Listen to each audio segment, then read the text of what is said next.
Weatherspoon. I'm the Director of Public Relations and Political Affairs for 100 Blacks in Law Enforcement Who Care.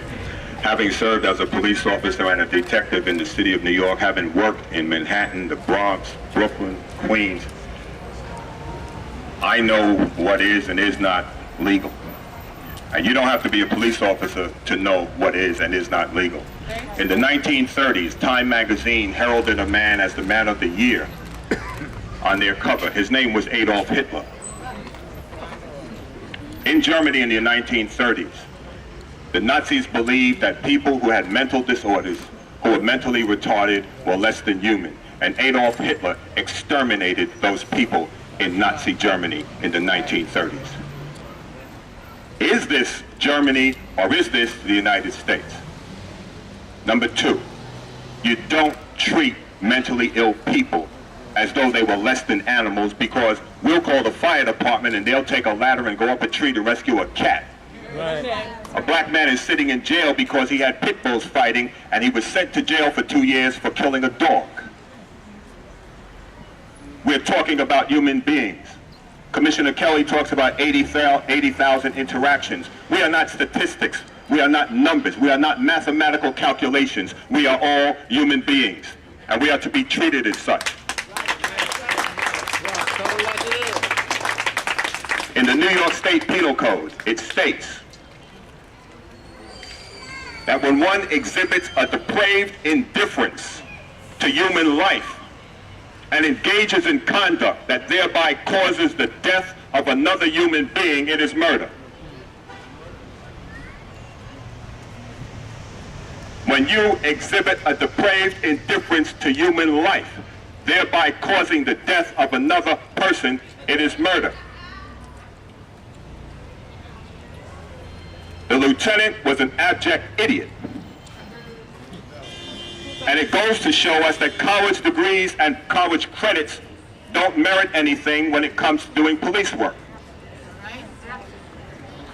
This was a matter of common sense and respect for human life. And if you didn't learn that from your mother and father, you can't learn it in the police department. The police officer should be charged as a criminal. You don't follow the orders of an idiot, and a supervisor cannot order you to commit a crime.